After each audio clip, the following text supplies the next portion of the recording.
There appears to have been foot contact by both the attacker and the defender in this incident, so the delay in making the decision by the umpire is perhaps understandable. Although when an attacker makes the first contact and then subsequently puts the ball in the goal, there shouldn't really be any difficulty about the decision to be made.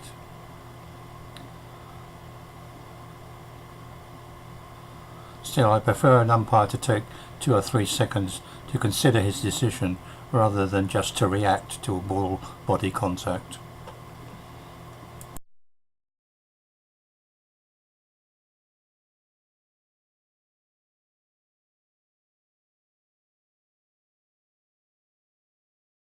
If the umpire had taken a second or two to consider his decision in this incident, he mightn't have got it so horribly wrong.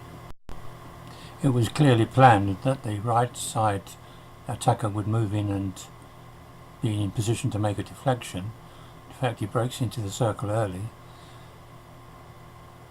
and that the first ball propelled from the top of the circle was a pass and not a shot at the goal. This is a murky area, but a deflection is not a hit. It derives its power from the hit, but not, or the push that was made towards the receiver, but it's not a hit. But the ball was lifted directly into an opponent from within 5 meters. That is an offence, which also happened to injure the defender. A goal should not have been awarded. We see this sort of thing repeatedly. An attacker turning from a position where the ball is open to one where he is preventing an opponent playing at the ball by shielding it completely from him. This is obstruction. This kind of thing now seems to be accepted, whatever that means. There appears to have been no video umpire at this tournament. Here the players in blue put the ball into the goal, and a goal is awarded, and the players in black protest the award of the goal, and their protest is listened to, it's overturned. But I think an error has been made. The player in black throws himself into the path of that ball. The ball is actually being hit towards the goal before that happens. And I think if it hadn't gone into the goal, a penalty stroke should have been awarded. There was argument from both sides, and the discussion continued even after the match. The game result was 3 goals each.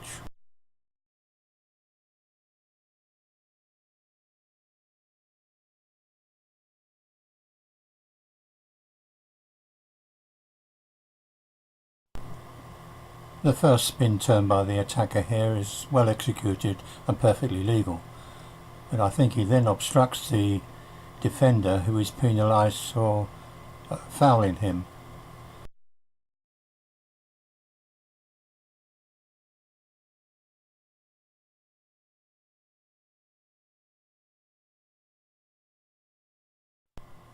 As the defender draws level with him, he turns to shield the ball to the left of and rear of his feet and turns his back on that defender. That is obstruction.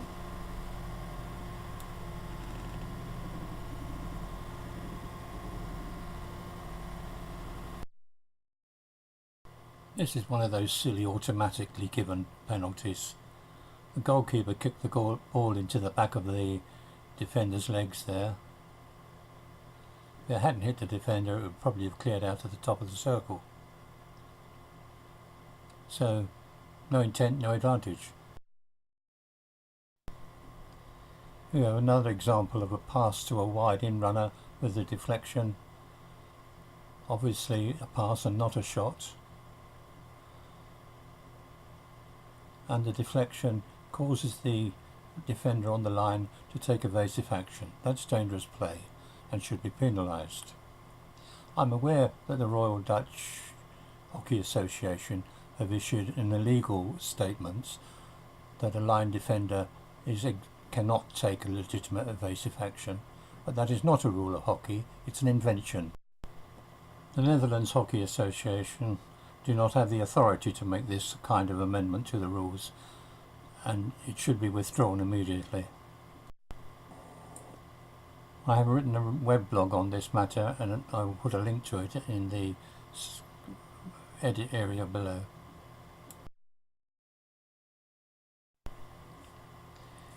It seems in this incident that the players of both teams knew that the player in black and yellow had actually made the contact with the ball with his foot and not the defender.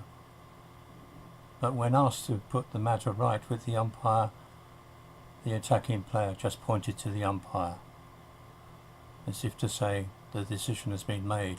Very unsporting behaviour. I can't see what satisfaction there can be in winning a game by cheating.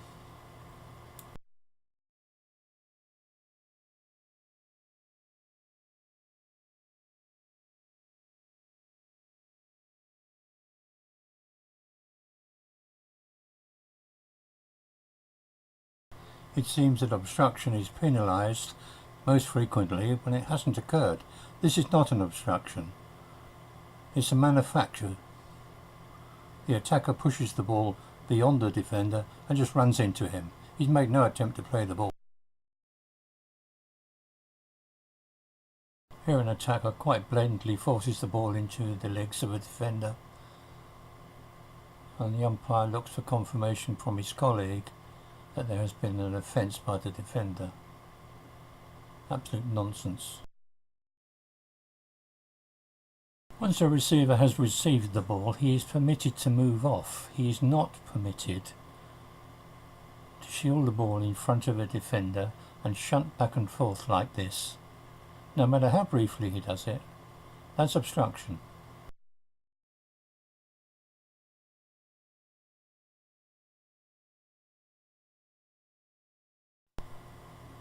The offence of obstruction is about the offender preventing an opponent from making an attempt to play at the ball in a legitimate way. Prevention of a tackle attempt.